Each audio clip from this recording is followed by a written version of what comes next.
কঙ্কালীতলা পঞ্চায়েত এলাকায় ফুটবল খেলার উদ্বোধনী অনুষ্ঠানে কাজল শেখ। কঙ্কালীতলা পঞ্চায়েতের সন্নিকট পাথরঘাটা আদিবাসী বাঘরক্ষী ক্লাবের পরিচালনায় দুদিনব্যাপী ফুটবল খেলার আয়োজন করা হয়েছিল। এই খেলায় 16টি আদিবাসী টিম অংশগ্রহণ করেছে। আদিবাসীদের রীতিনীতি অনুযায়ী এদিন এই অনুষ্ঠানের শুভ সূচনা হয়।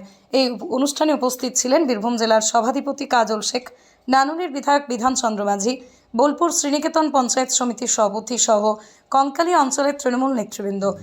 এদিন এই অনুষ্ঠানে কাজল শেখ জানান, এখানকার যুব সম্প্রদায় বেশিরভাগ ফেসবুক, টুইটার, ইনস্টাগ্রামে ব্যস্ত, তাই তাদের মাঠমুখী হওয়ার একান্ত অনুরোধ জানান। খেলাধুলায় মনোযোগ থাকলে শরীর সুস্থ থাকবে, শরীর সুস্থ থাকলে যে কোনো কাজের একাগ্রতা বাড়বে, তার জন্য আমাদের সমাজ এগিয়ে যাবে। দেখুন, আজকে পাথরঘাটা আদিবাসী বাঘরক্ষী ক্লাবের যে সদস্য আছে তাদের সর্বপ্রথম তাদের সকলকে আমি ধন্যবাদ জ্ঞাপন করছি এই ধরনের একটা টুর্নামেন্ট আয়োজন করার জন্য, বিশেষ করে পুজো মরশুমে।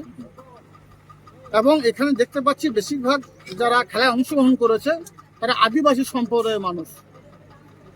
কথা অনস্বীকার্য যে বর্তমানে বীরভূম জেলায় আদিবাসী সম্প্রদায়ের আমার ভাই বোনেরা, ইয়াং জেনারেশন, তারাই এই খেলার মাঠে এই ফুটবল খেলাটাকে ধরে রেখেছে।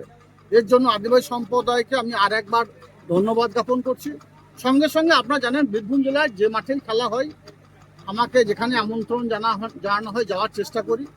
আজকে এই বাঘরক্ষী ক্লাবের সদস্যদের পাশে থাকার অঙ্গীকার করেছি এবং তাদের সব দিক দিয়ে সহায়তা হাত বাড়িয়ে দেবো।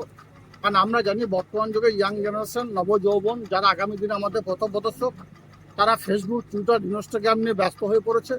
তাদের সচরাচর খেলার মাঠে দেখা যায় না। আর যতক্ষণ পর্যন্ত খেলার মাঠে যুব সমাজ অবতীর্ণ না হবে, শরীরচর্চা না করবে, সুস্বাস্থ্যের অধিকারী না হবে, ততক্ষণ পর্যন্ত জাতি, সমাজ, জেলা, রাজ্য, দেশ এগিয়ে যেতে পারে না।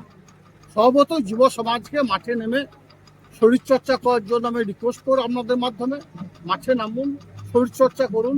আমার জেলা, আমার সমাজ, আমার জাতি, আমার দেশ, আমার রাজ্যকে এগিয়ে নিয়ে চলুন।